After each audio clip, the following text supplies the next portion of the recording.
Good morning all of you guys. तर आपण 11th मध्ये बेटा जो काही cell the unit of life आहे तो टॉपिक स्टार्ट करणार आहोत. जो टॉपिक युनिट नंबर 3rd मध्ये येतो. आलं लक्षामध्ये. युनिट नंबर 3rd मध्ये बेटा 3 प्रकारचे टॉपिक आपल्याला बघायला भेटतात, ज्यामध्ये फर्स्ट टॉपिक आहे सेल. आलं लक्षामध्ये. त्यानंतर दुसरा आहे बायोमॉलिक्युल्स आणि 3rd नंबरचा टॉपिक आहे बेटा cell cycle and cell division. Okay बर. मग आपण फर्स्ट टॉपिक स्टार्ट करत आहोत, ज्या टॉपिकचं नाव आहे बेटा cell the unit of life. Okay, cell the unit of life. Cell the unit of life. बर, वरती टॉपिकचं नाव लिहिलं आणि खाली तुम्हाला सेल पण दिसत आहेत. Yes, okay. यामध्ये तुम्हाला माहितीच आहे ऑलरेडी, ही एक प्रोकॅरियोटिक सेल आहे. कोणती? ही प्रोकॅरियोटिक सेल, जी तुम्ही ऑलरेडी बघितलेली आहे. आणि ह्या जे दोन आहेत ॲनिमल सेल आणि प्लांट सेल, ह्या युकॅरियोटिक सेल आहेत बेटा. ओके, तर डायरेक्ट टॉपिकला अशी कशी सुरुवात केली तुम्ही? तर एक सेलचं स्ट्रक्चर नॉर्मली आपल्याला माहिती आहे आणि या सेलला युनिट ऑफ लाईफ म्हणलेलं आहे. आलं लक्षामध्ये. येस, तर हे जे काही प्रोकॅरियोटिक आणि युकॅरियोटिक सेल आहे, या दोन्ही सेलची डिटेल्ड माहिती आपल्याला या टॉपिक मध्ये बघायची आहे. फक्त याच्या व्यतिरिक्त दुसरं काहीच नाही.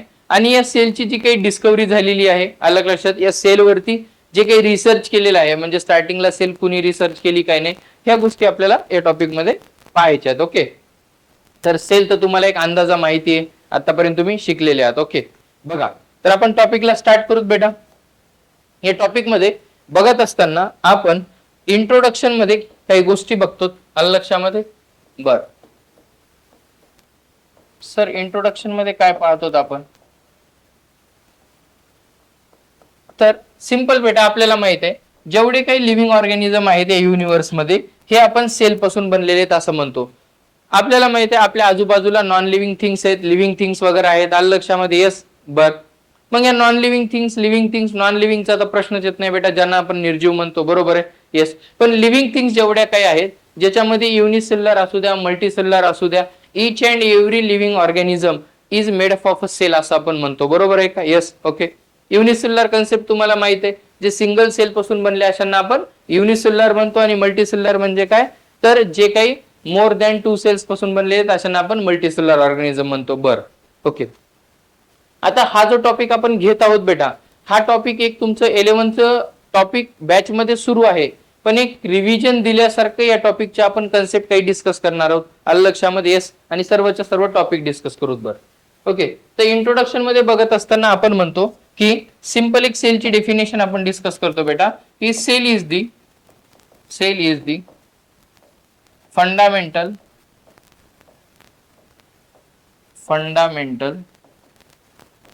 structural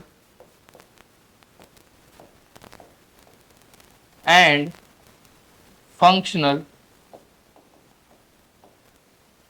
unit of life. Functional unit of life. हे लाईफ म्हणजेच लिव्हिंग ऑर्गॅनिझम. Living organisms. बर,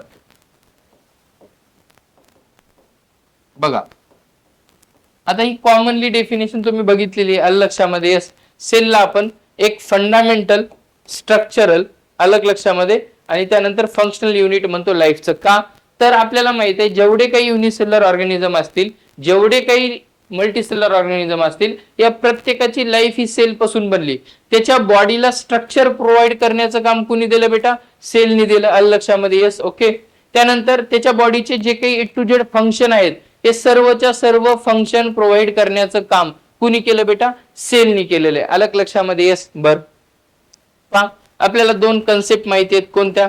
एक युनिसेल्युलर आणि दुसरी मल्टीसेल्युलर. बघा, आपण जर युनिसेल्युलर ऑर्गॅनिझम पकडला, ज्याची बॉडी बेटा सिंगल सेल पासून बनलेली आहे. येस, सिंगल सेल पासून बनलेली बॉडी म्हणजे कशी? हे बघा, ही एक सिंगल सेल आहे. ओके, बर. या सिंगल सेल पासून पूर्णच्या पूर्ण बॉडी बनलेली आहे त्या युनिसेल्युलर ऑर्गॅनिझमची. येस, मग आपण काय म्हणू शकतो? तर हा युनिसेल्युलर ऑर्गॅनिझम एक प्रकारचं स्वतःचं इंडिपेंडंट एक्झिस्टन्स दाखवतं. काय दाखवतं? Independent existence. त्या सेलला दुसरं कोणाची गरज आहे का बेटा? नाही. अलग लक्षामध्ये यस. म्हणजे हा युनिसेल्युलर ऑर्गॅनिझम एक प्रकारचं, ती जी काही सेल आहे युनिसेल्युलरची ही इंडिपेंडंट एक्झिस्टन्स दाखवते, आपल्याला माहिती आहे. बर. आणि दुसरी गोष्ट बेटा, ही जी काही एक सिंगल सेल आहे, ही सेल त्याच्या बॉडीचे जे काही फंक्शन असतील, हे सर्वच्या सर्व महत्वाचे फंक्शन ती सिंगल सेल स्वतः काय करते बेटा? कॅरी करते. Okay, yes. All function perform, all functions perform by single cell, perform by single cell. Okay, yes. हे कोणाच्या बाबतीत म्हणलं आपण बेटा? हे युनिसेल्युलर ऑर्गॅनिझमच्या बाबतीत म्हणलं. कोणाच्या रे? युनिसेल्युलर ऑर्गॅनिझमच्या बाबतीत. ओके, बर. आता येतो प्रश्न मल्टीसेल्युलर ऑर्गॅनिझमचा. येस, बर. मग मल्टीसेल्युलर ऑर्गॅनिझम मध्ये बघत असताना आपण काय बघूया बघा.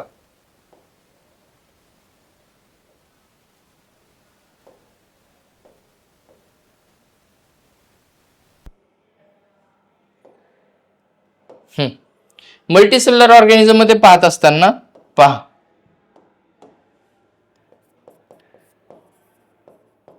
आता मल्टीसेल्युलर ऑर्गॅनिझमची बॉडी कशी बनलेली आहे बेटा? तर मल्टीसेल्युलर ऑर्गॅनिझमची बॉडी ही मोर दॅन 2 सेल पासून बनली. तरी पण मल्टीसेल्युलर बॉडीच्या लाईफची सुरुवात ही पण एका सिंगल सेल पासूनच होत असते. येस, बघा मल्टीसेल्युलर ऑर्गॅनिझम मध्ये आपण काय कन्सिडर करूया? ह्युमनला कन्सिडर करूया बेटा. ऑर्गॅनिझम जरी मल्टीसेल्युलर असेल, बघा मी काय म्हणालो, ऑर्गॅनिझम जरी मल्टीसेल्युलर असेल पण त्याच्या लाईफची सुरुवात ही एका सिंगल सेल पासून होत असते. ओके, किंवा आपण असं म्हणूया बेटा की each and every living organisms life start from a single cell. आलं का लक्षामध्ये? येस, बरं. आपल्या लाईफची सिंगल सेल कोणती आहे बेटा? तुम्हाला माहिती आहे की झायगोट ही आपल्या लाईफची सिंगल सेल आहे, कारण आपण हे सेक्शुअल रिप्रोडक्शन करणारे ऑर्गॅनिझम आहेत, ज्याच्यामध्ये मेल गॅमेट आणि फिमेल गॅमेट हे एकत्र येतात, फर्टिलाइज होतात आणि फर्टिलाइज होऊन जी आपल्या लाईफची पहिली सेल बनते त्याला आपण काय म्हणतो रे बाळांनो? झायगोट म्हणतो. अलग लक्षामध्ये? येस. मग मल्टीसेल्युलर ऑर्गॅनिझम कशा पद्धतीने तयार झाला? तर मल्टीसेल्युलर ऑर्गॅनिझम हा बघा, ह्युमन जर कन्सिडर केला तर ही आपली एक सिंगल सेल आहे. ओके, बर. मग ही जी काही सेल आहे या सेलचं रूपांतर कशात होणार बेटा? टिश्यू मध्ये होणार. कशात होणार रे? टिश्यू मध्ये होणार. यस सर, ओके, बर. टिश्यू. आणि या टिश्यूचं रूपांतर कशात होणार नंतर बेटा? ऑर्गन्स मध्ये होणार. यस, बरोबर आहे. हार्ट हे काय आहे बेटा? लंग्स. आलं लक्षामध्ये? त्यानंतर किडनी आणि हे काय? लिव्हर. आलं लक्षामध्ये? यस, बरं. हे वेगवेगळ्या प्रकारचे काय झाले? ऑर्गन्स. ऑर्गन्स नंतर येतात बेटा ऑर्गन सिस्टीम येतात. काय येतात रे? Organ system. Organ system. बर. ऑर्गन एकमेकाला जोडले म्हणजे ऑर्गॅनिझम बनतो का? तर नाही. हे ऑर्गन एकमेकांसोबत कोऑर्डिनेटपणे जेव्हा काम करतात तेव्हा एक ऑर्गनची सिस्टीम तयार होते आणि वेगवेगळ्या ऑर्गनच्या सिस्टीम आपल्या बॉडीमध्ये प्रेझेंट असतात आणि या ऑर्गन सिस्टीम तयार होऊन काय होतो? मग ऑर्गॅनिझम तयार होतो बेटा. ओके, ऑर्गन सिस्टीम कोणकोणत्या माहिती आहेत तुम्हाला? रेस्पिरेटरी सिस्टीम, ज्यामध्ये नोज इन्व्हॉल्व असतं, लंग्स इन्व्हॉल्व असतं, हार्ट, ब्लड, अलग लक्षात, आणि इच अँड एव्हरी बॉडीची सेल इन्व्हॉल्व असते. नाकानं आपण ऑक्सिजन घेतो पण ऑक्सिजनची गरज कोणाला आहे बेटा? सेलला आहे. अलग लक्षात. म्हणजे नाकानं घेतलेला ऑक्सिजन लंग्सच्या द्वारे ब्लड मध्ये मिक्स होतं, ते ब्लड हार्ट मध्ये जातं आणि हार्ट मधून ते ऑक्सिनेटेड ब्लड आपल्या बॉडीच्या इच अँड एव्हरी सेल पर्यंत पोहोचतं. सेलला ऑक्सिजनची गरज आहे कशासाठी बेटा? To break down of glucose molecule. अलग लक्षामध्ये? येस. आणि ग्लुकोज मॉलिक्यूल ब्रेक झाला म्हणजे आपल्या बॉडीमध्ये एनर्जी तयार झाली आणि ती एनर्जी म्हणजे काय? एटीपी. म्हणजे ऑक्सिजन नाकानं घेतलं पण ते सेल पर्यंत जाण्याचं काम कुणी केलं बेटा? ब्लडनी केलं. ऑक्सिजनला नेण्याचं काम. आणि ब्लडनं सेल पर्यंत कशासाठी नेलं? तर सेलमध्ये आपल्याला ग्लुकोज मॉलिक्यूलचं ब्रेकडाऊन करायचं होतं. म्हणजे ही झाली एक रेस्पिरेटरी सिस्टीम. याच्यामध्ये वेगवेगळे ऑर्गन्स आहेत बघा. अलग लक्षामध्ये तुम्हाला एक स्पेसिफिक ऑर्गन आहे का फक्त? तर नाही. मग दुसरी सर्क्युलेटरी सिस्टीम, ज्याच्यामध्ये आपण हार्ट, ब्लड अलग लक्षामध्ये आणि पूर्ण बॉडीचं इन्क्लुजन बघतो, अलग लक्षात. येस, ओके, बर.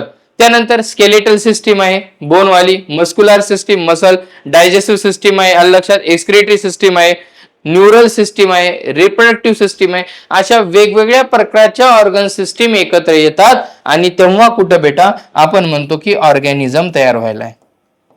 येस, हा झाला तुमचा मल्टीसेल्युलर ऑर्गॅनिझम तयार. आलं लक्षामध्ये. येस, बर. म्हणजे आपल्याला माहिती आहे मल्टीसेल्युलर ऑर्गॅनिझम असेल तरी पण सेल पासून बनत आहे. युनिसेल्युलर ऑर्गॅनिझम तर ऑलरेडी एका सिंगल सेलचाच बनलेला आहे. अलग लक्षामध्ये. येस, बर.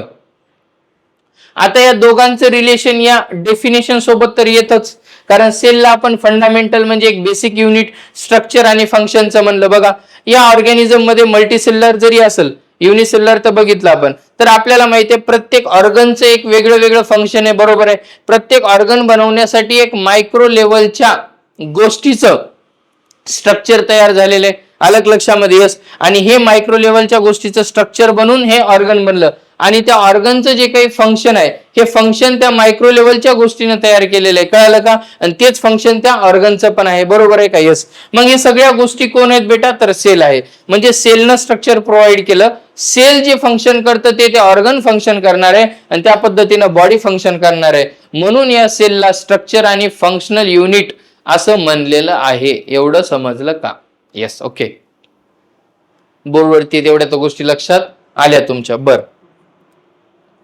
दुसरं आपल्याला माहित आहे एक सेल म्हणजे एक स्पेसिफिक स्ट्रक्चर आहे. अलग लक्षामध्ये. येस, बरोबर आहे. ज्याच्यामध्ये सेल मेम्ब्रेन असतं, सायटोप्लाझम असतं, न्यूक्लियस असतं. अलग लक्षामध्ये. येस. आणि ज्या काही आतमधले सेल ऑर्गनेल असतात, mitochondria, Golgi bodies, endoplasmic reticulum. अलग लक्षामध्ये. येस. हे वेगवेगळ्या प्रकारचे सेल ऑर्गनेल एकत्रित येऊन एक सेल बनते, कॉम्पॅक्ट. बरोबर आहे. पण सर एक स्टेटमेंट आहे ते सांगा ना आम्हाला, की लेस दॅन सेल स्ट्रक्चर, समजा सेलच्या स्ट्रक्चरच्या लेस दॅन जर स्ट्रक्चर असेल, less than cell structure, cell structure म्हणजे सेल बनण्यासाठी जे काही गोष्टी लागतात त्याच्यापेक्षा जर कमी स्ट्रक्चर असेल तर ते लाईफ म्हणून शो करेल का सर? तर नाही बेटा. अलग लक्षामध्ये. येस. सेल पेक्षा पण कमी असणारी गोष्ट जर कोणती असेल, अलग लक्षात, तर त्याला आपण लाईफ म्हणत नाहीत. ओके, बर. does not ensure life. हे लाईफ असतात का? नाही. ओके, बर. आता सेलमध्ये युनिसेल्युलर, मल्टीसेल्युलर तर बघितलं, पण सर्वात महत्वाचं आहे बेटा सेलमध्ये प्रोकॅरियोटिक सेल आणि युकॅरियोटिक सेल, ज्याचा आपल्याला या टॉपिक मध्ये पूर्णपणे अभ्यास करायचा आहे. अलग लक्षामध्ये. येस. प्रोकॅरियोटिक सेल कशा पद्धतीने आहे, युकॅरियोटिक सेल कशा पद्धतीने असतात, त्याच्यामध्ये प्लांट सेल आणि अॅनिमल सेल आहे. अलग लक्षामध्ये. येस. पण हे पाहण्याच्या अगोदर बेटा आपण डिस्कवरी बघून घेऊया. अलग लक्षामध्ये की सेल कशा कशा पद्धतीनं कोणत्या कोणत्या सायंटिस्टने हेल्प केली आपल्याला सेलला डिस्कव्हर करण्यासाठी. ओके, तर बघा important point, discovery of sale,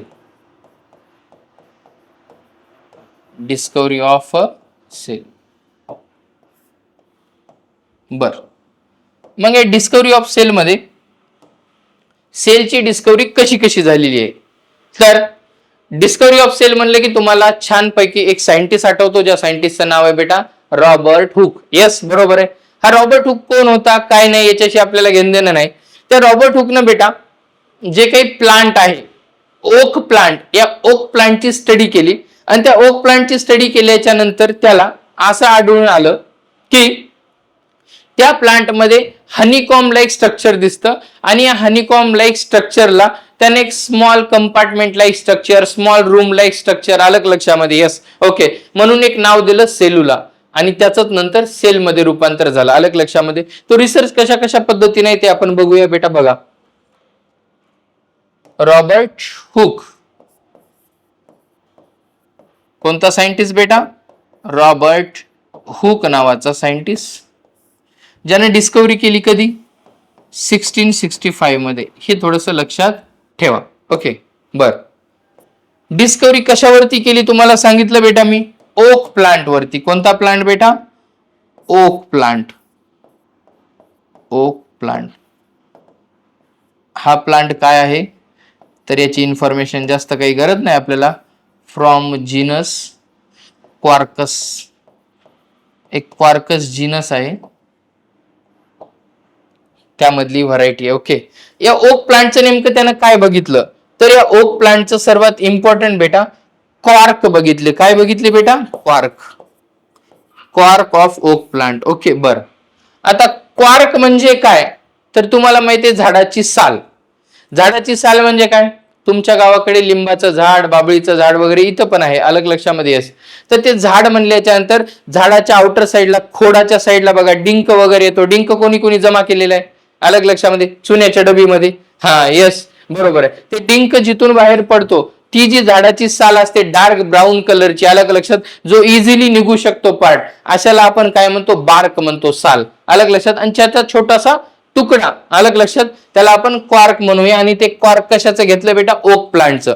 आता मला सांगा, सिंपल लॉजिक आहे, झाडाचा आउटर साइडचा तुकडा जो निघून जाण्यासाठी तयार झाला तो डेड पार्ट असतो का लिव्हिंग? बघा आपल्या डोक्यावरती केस आहेत, केस मोठे झाल्याच्या नंतर आपण कट करतो, तो निघून जाणारा पार्ट, केस कट करताना काही त्रास होणार आहे का? आपल्याला नाही, कारण तो डेड पार्ट आहे.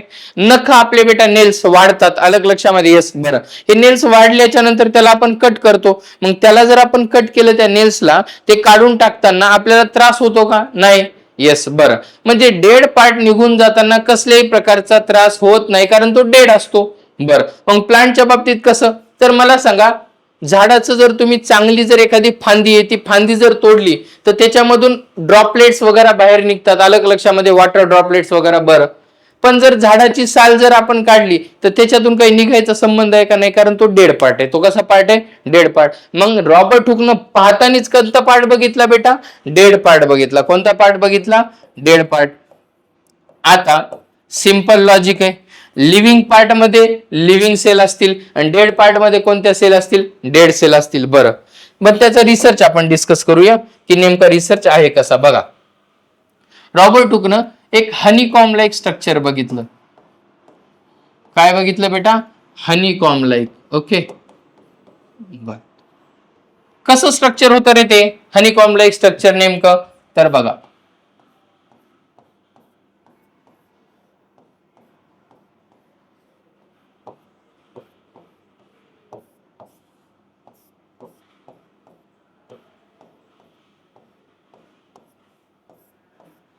हे हनीकॉम लाईक स्ट्रक्चर, अलग लक्षामध्ये येस बर. घ्या आणखीन एक दोन काढा, थोडं छान दिसतंय. बर, हे जे काही हनीकॉम लाईक स्ट्रक्चर आहे बेटा, येस ओके बर. हे हनीकॉम लाईक स्ट्रक्चर जे दिसत आहे तुम्हाला, याच्यामध्ये एक हेक्सागोनल कंपोनंट दिसत आहेत बेटा. येस, हेक्सागोनल पार्ट आहे. कसा पार्ट आहे? Hexagonal part. ओके बर. जो पार्ट आपल्याला रिकामा रिकामा दिसायला का खाली खाली? येस, हा हेक्सागोनल एम्प्टी पार्ट आहे, रिकामा, आलं लक्षामध्ये. ओके बर. हेक्सागोनल पार्ट जो कसा आहे? रिकामा पार्ट आहे. बर. आणि हे सगळेच्या सगळे स्ट्रक्चर कसे दिसायलेत बेटा? सेम सेम दिसायलेत. पण सेम सेम जरी असतील तरी छोटे छोटे छोटे छोटे असे कंपार्टमेंट दिसायलेत का? Compartment like. बरोबर आहे सर. येस, कसं दिसायले बेटा? Compartment like. Compartment like. बर. यालाच आणखीन दुसरं काय म्हणू शकतो? छोट्या छोट्या रूम दिसायलेत का? अशा खोल्या खोल्या खोल्या. बरोबर आहे. येस, यालाच आपण म्हणू शकतो small room like structure. Small room like structure. बर. मग आता हे अशा तर गोष्टी दिसल्या त्याला, त्याने एक पार्ट बघितला असेल, दुसरा पार्ट बघितला त्याचा क्वार्कचा, तिसरा पार्ट बघितला, म्हणजे त्या झाडाच्या सालीचा छोटा छोटा पार्ट बघितला. त्याला सगळ्या गोष्टींमध्ये अशा पद्धतीचं स्ट्रक्चर दिसायला लागलं, कंपार्टमेंट लाईक स्ट्रक्चर. तर त्याने या छोट्या छोट्या पार्टला एक लॅटिन वर्ड मध्ये शब्द दिला बेटा. त्या शब्दाला आपण म्हणतो, काय म्हणतो रे? सेलुला. काय म्हणतो? सेलुला. ओके बर. आणि या सेलुलाच समोर चालून कशामध्ये कन्व्हर्जन झालं बेटा? सेल मध्ये कन्व्हर्जन झालं, आलं का लक्षामध्ये. आणि अशा पद्धतीनं सेलची डिस्कव्हरी झाली. पण हे जे काही सेलुला आहेत, स्मॉल कंपार्टमेंट आहेत, हे कशापासून बनलेत? तर एक कॉर्क जो पार्ट आहे, जो डेड पार्ट आहे, मग डेड पार्ट पासून असलेल्या सेल ह्या कशा सेल तयार झाल्या असतील बेटा? डेड सेल तयार झालेल्या आहेत. कशा आहेत? Dead cell. मग रॉबर्ट हुकनं डिस्कवरी तर केली, पण त्याच्या नशिबात काय होतं? मेलेला पार्ट. मग मेलेला पार्ट जर नशिबात असेल तर त्याच्यापासून म्हणजे त्याचं जे बारीक बारीक बारीक बारीक पार्ट मध्ये डिव्हिजन झालेलं आहे तो पण कसा पार्ट आहे? मेलेला पार्ट आहे. म्हणजे त्यानं डेड सेलची डिस्कवरी केली असं आपण म्हणायला हरकत नाही. ओके, बर. कधी केली बेटा? 1665. एवढा रिसर्च लक्षात ठेवायचा. हे हनीकॉम लाईक हेक्सागोनल स्ट्रक्चर हे कुणीही विचारत नाही, फक्त रॉबर्ट हुकनं डिस्कवरी काय केली ते विचारतात. ओके, रॉबर्ट हुकच्या डिस्कवरीवर बेटा तुम्हाला 3 प्रश्न विचारले जातात. काय? हु डिस्कवर्ड दी सेल असा जर प्रश्न विचारला तर फर्स्टली डिस्कवर्ड सेल कोणी बेटा? रॉबर्ट हुकनं. बघा, ती डेड असू द्या की लिव्हिंग असू द्या, रिसर्च तर केला बेटा. अलग लक्षामध्ये येस. कॉप्या करून मार्क घेतले काय आणि मनाचे मार्क असले काय? शेवटी पेपरमध्ये मार्क पडले, नंबर लागला तुमचा. बरोबर आहे का? येस. हा, मग सिंपल लॉजिक आहे. सेल लिव्हिंग सेल असू द्या की डेड सेल असू द्या, आलं का लक्षामध्ये? येस, बरोबर आहे. लिव्हिंग असली तरी पण सेल आहे आणि डेड असली तरी पण सेल आहे. सेलचा रिसर्च कोणी केला? मग रॉबर्ट हुकनी केला. ओके, बर. दुसरा पार्ट येतो बेटा लिव्हिंग सेल. आलं लक्षामध्ये? सॉरी, याच्यावर 3 प्रश्न म्हणला आपण. एक डेड सेल कोणी डिस्कवर केली, हु डिस्कवर्ड दी सेल, आणि तिसरा पार्ट येतो बेटा सेल वॉल. ओके, सर्वात महत्वाचा आहे, म्हणजे पण पुस्तकात दिलेलं नाही. हु डिस्कवर्ड दी सेल वॉल म्हणून आलं तरी पण रॉबर्ट हुकचंच नाव जोडून टाकायचं. Okay, yes. ओके, बघा इथं वाटलंच तुम्हाला लिहून देतो. कोणत्या कोणत्या गोष्टीशी रॉबर्ट हुकचं नाव जोडायचं? तर एक सेल, त्यानंतर डेड सेल आणि त्याच्यानंतर cell wall. Who discovered cell wall? Robert Hooke. Who discovered dead cell? Robert Hooke. Who discovered cell? Robert Hooke. आलं लक्षामध्ये? येस. ओके, त्याला असा बॉक्स करा. हे तिन्ही पण आन्सर जर असतील प्रश्नामध्ये विचारलेले उत्तर वगैरे तर डायरेक्ट कोणाचं नाव? रॉबर्ट हुकचं नाव लिहायचं. ओके सर, मग आता डेड सेल तर बघितली, आता एका गोष्टीचा रिसर्च झाला की दुसऱ्या गोष्टीची माणसाला काय आतुरता असते. आलं का लक्षामध्ये? मग डेड सेलच्या नंतर पार्ट येतो बेटा लिव्हिंग सेलचा, जो सर्वात महत्वाचा पार्ट. आणखीन एक सायंटिस्टचं नाव येतं. Okay, living cell. Living cell जी काही आहे बेटा ती कशी शोधण्यात आली? बघा, पावसाचं पाणी पडू लागलं, आता पावसाळा सुरू झाला बघा. अलग लक्षामध्ये? येस. रिसर्च कसा होईल याची काही गॅरंटी नाही. न्यूटनच्या अगोदर बी सफरचंद खूप वेळ झाडावून खाली पडलेत, बरोबर आहे, पण न्यूटनच्या टकुऱ्यात विचार आला. अलग लक्षामध्ये? येस. त्या पद्धतीने असते. रिसर्चचा अंदाजा कुणीच लावू शकत नाही. अलग लक्षात? बघा, तर पावसाचं पाणी पडत होतं, जे काही रेन ड्रॉप्स आहेत, अलग लक्षामध्ये, ह्या रेन ड्रॉप्सला ऑब्झर्वेशन करायचं ठरवलं एका सायंटिस्टनं. ओके, आणि त्या रेन ड्रॉपला त्यानं सहज ऑब्झर्व केलं तर त्या रेन ड्रॉप मध्ये छोटे छोटे छोटे छोटे असे मोटाईल होणारे, अलग लक्षामध्ये हालचाल करणारे मायक्रो ऑर्गॅनिझम त्याला दिसले. अलग लक्षामध्ये? ते सिंगल सेल मायक्रो ऑर्गॅनिझम होते. ओके, बर. मग ते मायक्रो ऑर्गॅनिझम तर त्यानं बघितले, ते सिंगल सेल पासून बनलेले होते. अलग लक्षामध्ये? येस. मग आता मोटाईल आहेत म्हणजे हालचाल करणारे आहेत म्हणजे लिव्हिंग आहेत बेटा. अलग लक्षामध्ये? येस. आणि झालं, मग सेलचा शोधच लागला डायरेक्ट लिव्हिंग सेलचा, आणि तो शोध लावणारा सायंटिस्ट आहे बेटा अँटॉन वॉन लिव्हनहुक. ओके, बर. मग त्या छोट्याशा मायक्रो ऑर्गॅनिझमला, अलग लक्षामध्ये, त्याने एक नाव दिलं, त्याला आपण म्हणतो ॲनिमिक्युलस. ओके, आणि ते ॲनिमिक्युलस म्हणजे एक स्मॉल ऑर्गॅनिझम, छोटा. अलग लक्षामध्ये? येस. Bacteria, protozoan like. अलग लक्षामध्ये? येस. Small organism. आणि अशा पद्धतीने लिव्हिंग सेलचा रिसर्च झाला. ते पण आपण लिहून घेऊया. ओके, कोणता सायंटिस्ट सांगितला बेटा तुम्हाला मी? सेकंड सायंटिस्ट, ज्याचं नाव आहे अँटॉन वॉन लिव्हनहुक.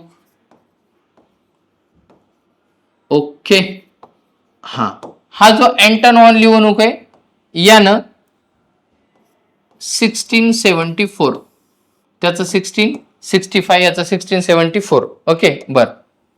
कशाचं ऑब्झर्वेशन केलं म्हणून सांगितलं तुम्हाला?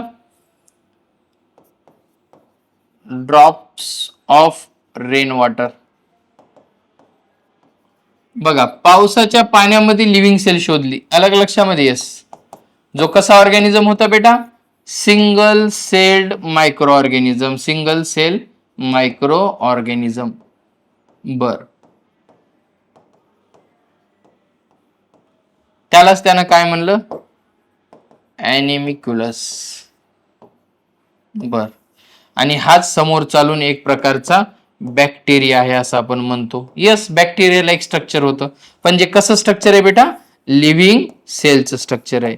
लिव्हिंग सेलचं स्ट्रक्चर अलग लक्षामध्ये समजलं का? मग आपल्याला प्रश्न विचारला जातो, first living cell. First living cell कोणी रिसर्च केली रे बाळांनो? Anton van Leeuwenhoek. समजलं का? येस, ओके. बर, हे झाले लिव्हिंग सेल. आणि एक तिसरा सायंटिस्ट या दोघांसोबत जोडून, तो पण लक्षात ठेवा बेटा, गरज नाही पण लक्षात ठेवा, न्यूक्लियस मध्ये येणारच आहे परत. आलं का लक्षात? Discovery of nucleus. Discovery of nucleus. तर कोणी डिस्कव्हर केलं न्यूक्लियसची बेटा? Robert brown. Robert brown. Robert brown. Okay. केव्हा केली, कशी केली, काय नाही, हे न्यूक्लियस बघताना आपण हे लिहून झालं बेटा.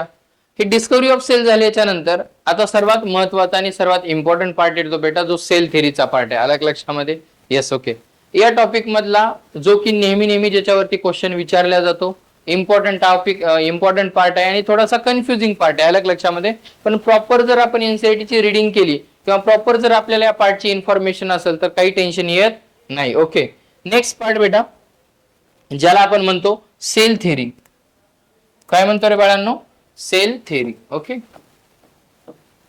Sale theory. बर, मग या सेल थेरी मध्ये आपण काय बघतो? तर एक्झॅक्टली सेलचा रिसर्च कशा पद्धतीने झाला हे तर आपण पाहिलं. आलं का लक्षामध्ये?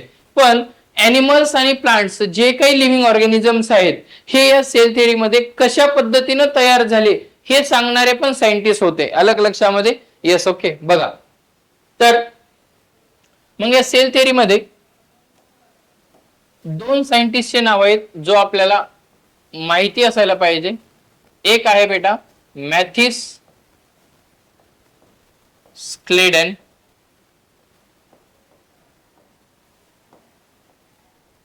आणि एक दुसरा सायंटिस्ट आहे बेटा ज्याला आपण म्हणतो, ज्याचं नाव आहे थिओडियर शॉन.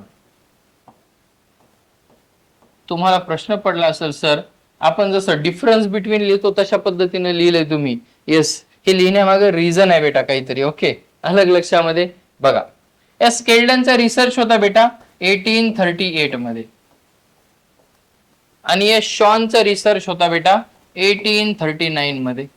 ओके, बघा, अगोदर रिसर्च कुणी केला? स्केल्डननी केला. नंतर रिसर्च कुणी केला?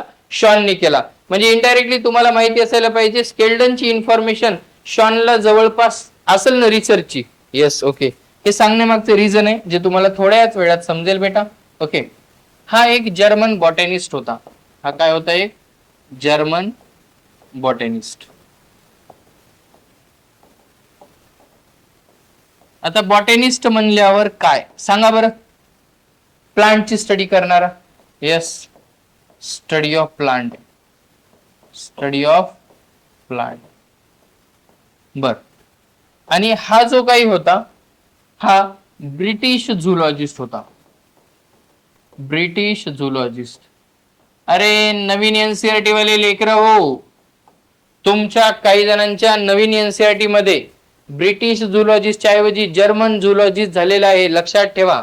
अलग लक्षामध्ये? येस. बर, आता झुलॉजिस्ट म्हणजे काय? Study of animal. Study of animal. ॲनिमलची स्टडी करणाऱ्याला आपण झुलॉजिस्ट म्हणतो. प्लांटची स्टडी करणाऱ्याला आपण काय म्हणतो बेटा? बॉटॅनिस्ट म्हणतो. येस, बरं. मग स्केल्डनने काय केलं? प्लांटची स्टडी केली आणि एक स्टेटमेंट देऊन टाकलं. प्लांटची स्टडी केली आणि स्टेटमेंट काय दिलं माहित आहे का? ऑल प्लांट्स आर, सर्वच्या सर्व प्लांट जे काही आहेत, all plants are composed of cell. Compose of cell and all plants are composed of cells. अलग लक्षामध्ये? yes. और and tissues made plants and tissues made plants. किंवा या टिश्यू मेड प्लांट्सची आपल्याला गरज नाही. अलग लक्षामध्ये. फक्त एवढंच लक्षात ठेवा, जेवढं काही प्लांट्स आहेत हे प्लांट्स कशापासून बनले बेटा? सेल पासून बनले. आणि जे काही एनिमल्स आहेत यांना पण मग इकडे काय सांगितलं? Animals are made up of cell. Animals are made up of cells. बर, यानं प्लांटची स्टडी केली आणि त्यानं एनिमलची स्टडी केली. ओके, बर. यानं प्लांटची स्टडी करून सांगितलं की सेल पासून प्लांट बनले, त्यानं एनिमलची स्टडी करून सांगितलं की एनिमल्स हे सेल पासून बनले. ओके, बर. याच्यासोबत शॉनने एक एक्स्ट्राचा पॉइंट सांगितला जो लक्षात ठेवायला पाहिजे. येस, एनिमल सेल हॅव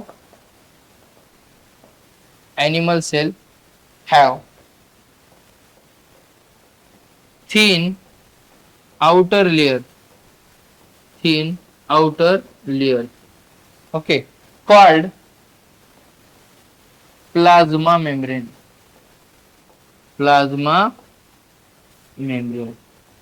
बर, ओके. बघा, एनिमल सेलला काय एक थिन आउटर लेअर आहे, त्याला आपण काय म्हणतो? प्लाझ्मा मेम्ब्रेन म्हणतो. हे कोणी सांगितलं? शॉननीच. बर, ओके. आणखीन याच्या व्यतिरिक्त एक पॉइंट सांगितला, काय माहितीये का? आता बघा, प्लांट सेलचा तर ऑलरेडी रिसर्च लागलेला होता. त्यानंतर रॉबर्ट हुकचा पण रिसर्च होता याला अभ्यास करण्यासाठी, अलग लक्षामध्ये, ज्यानं प्लांट वरती स्टडी केली होती, अलग लक्षामध्ये. आणि मग याला एक पॉइंट आणखीन बघायला भेटला की अॅनिमल सेलमध्ये जर आउटर लेअर हे प्लाझ्मा मेम्ब्रेन आहे, सेल मेम्ब्रेन आहे, तर प्लांट सेल ही अॅनिमल सेल पेक्षा वेगळी आहे. कशाच्या मार्फत? सेल वॉलच्या मार्फत. अलग लक्षामध्ये. येस. मग यानं ते सुद्धा एक पॉइंट स्वतःच्या रिसर्च मध्ये सांगितला की plant cell have unique features. Plant cell have unique character of cell wall. Yes. बघा किती रिसर्च झाला शॉनच्या नावाखाली, अलग लक्षामध्ये. येस. आणि स्केल्डनच्या नावाखाली फक्त प्लांटचा रिसर्च झाला की plant are composed of cell. इथपर्यंत समजलं का? येस. ओके. बघा, प्लांटची स्टडी झाली, एनिमलची स्टडी झाली, अलग लक्षामध्ये. येस. शॉनकडे सगळ्या पद्धतीचा अभ्यास होता. काय होता? प्लांटचा पण होता आणि एनिमलचा पण होता. आणि मग या शॉनच स्टेटमेंट देऊन टाकलं. काय स्टेटमेंट दिलं बेटा? की ऑल प्लांट्स अँड एनिमल, बघा मी काय म्हणालो, all plants and animal are made up of a cell, are composed of a cell and product of cell. अलग लक्षामध्ये. येस. कुणी दिलं? शॉननीच दिलं त्याच्या हायपोथेसिस मध्ये. पण जेव्हा आपण सेल थेरी म्हणतो बेटा, सेल थेरी म्हणल्याच्या नंतर स्केल्डनचं पण नाव येतं आणि शॉनचं पण नाव येतं. आणि ऑलरेडी प्लांट वरती रिसर्च कोणी केला होता? स्केल्डननी. स्केल्डनचं स्टेटमेंट चोरलं कोणी? शॉननी. आणि काय सांगितलं? प्लांट सुद्धा composed of cell and product of cell आहे. पण ऑलरेडीच रिसर्च स्केल्डननी केलेला होता. कळलं का? म्हणजे सेल थेरी मध्ये इन्व्हॉल्वमेंट कोणाची आहे? स्केल्डनची पण आहे आणि शॉनची पण आहे. जर शॉननं जरी स्टेटमेंट दिलेलं असलं तरी सुद्धा. ओके. येस. मग हे लिहून घ्या. येस. ओके. मग याच्यामध्येच आपण स्टेटमेंट रिसर्च वरून सांगतो की all plants and animals are composed of cells and product of cells. बर, हे झालं शॉनच्या नावाच्या खालचं हायपोथेसिस. ओके. पण याच्यासाठी योगदान कोणाचं आहे बेटा?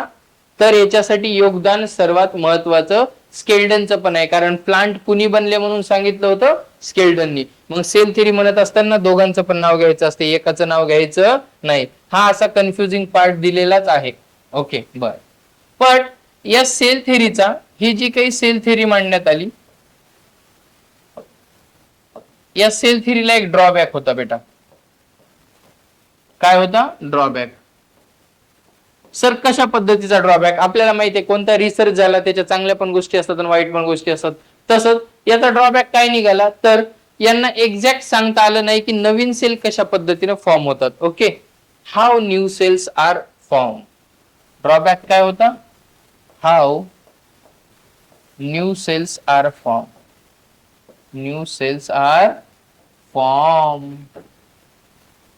यस, नवीन सेल कशा पद्धतीनं तयार होतात हे यांना सांगता आलं नाही. यांनी अॅनिमल आणि प्लांट सांगितलं, अलग लक्षामध्ये कशा पद्धतीनं बनतात. ओके, सेल पासून बनलेले आहेत, पण नवीन सेल कशा पद्धतीनं बनले सांगता आलं नाही. मग रॅन्डमली यांनी काय समजत होते माहितीये का? स्पॉन्टेनियस सेल तयार होत होत्या. स्पॉन्टेनियस म्हणजे आपण म्हणतो ना, अचानक एखादी गोष्ट तयार झाली तर बॉडीमध्ये अचानक सेल तयार होऊ बॉडी बनली असं मानल्या जायचं, पण असं असतंय का रिअलिटीमध्ये? नसतंय बेटा. स्पॉन्टेनियस सेल बनतात का? नाही.